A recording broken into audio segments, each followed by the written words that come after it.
ఇక బీఆర్ఎస్ ఫ్యామిలీలో కొట్లాటపై ముఖ్యమంత్రి రేవంత్ రెడ్డి ఫైర్ అయ్యారు. హరీష్ రావు, సంతోష్ రావు వెనుకాల సీఎం రేవంత్ ఉన్నాడన్న కవిత వ్యాఖ్యలకు ఆయన స్ట్రాంగ్ కౌంటర్ ఇచ్చారు. లక్షల కోట్లు సంపాదించినటువంటి కేసీఆర్ ఫ్యామిలీలో కలహాలు మొదలయ్యాయన్నారు. అవినీతి సొమ్ము పంపకాల్లో తేడాలు వచ్చి కత్తులతో పొడుచుకుంటున్నారని సంచలన వ్యాఖ్యలు చేశారు రేవంత్. మీ కుటుంబ పంచాయతీలోకి మమ్మల్ని లాగొద్దంటూ హెచ్చరించారు.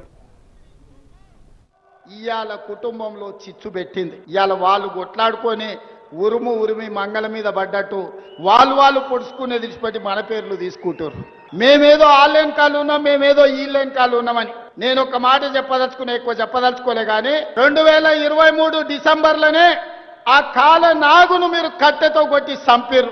ఇప్పుడు ఆ సచ్చిన పామును చంపాల్సిన అవసరం నాకుందా?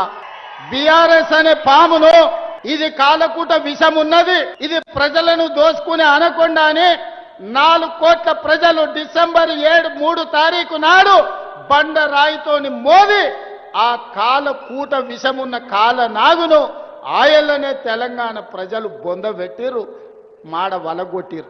ఇక సచ్చిన పావుని ఇవాళ నేను చంపాల్సిన అవసరం ఉన్నదే? నేనే తీసుకొని ఉండొచ్చు, ఈ శాఖలు నా దగ్గర పెట్టుకొని ఉండొచ్చు, ముఖ్యమంత్రి ఏ శాఖ అయినా పెట్టుకోవచ్చు, మీకు అందరికీ తెలుసు.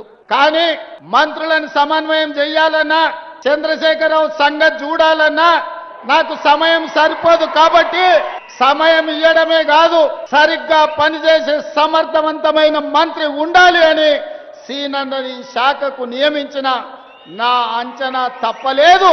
ఇవాళ భూభారతి ద్వారా లక్షలాది మంది రైతుల సమస్యలు పరిష్కరించడమే కాదు, ఇవాళ దాదాపుగా 4.5 లక్షల పేదవాళ్లకు ఇందిరమ్మ ఇండ్లు నిజమైన లబ్ధిదారులకు ఇవ్వడానికి ఒక్క తప్పు కూడా జరగకుండా 99.99% ఇవాళ పక్కడు బందీగా ఇందిరమ్మ ఇండ్ల కార్యక్రమాన్ని అమలు చేస్తున్నాడు. అంటే మీ పంపకాలలో పంచాయతీ వస్తే కుటుంబ పెద్ద దగ్గర కూర్చోండి, తెగకపోతే కుల పెద్ద దగ్గరకు ఓడి, అక్కడ కూడా దిగకపోతే మంత్రగాన్ దగ్గరకు పోండి.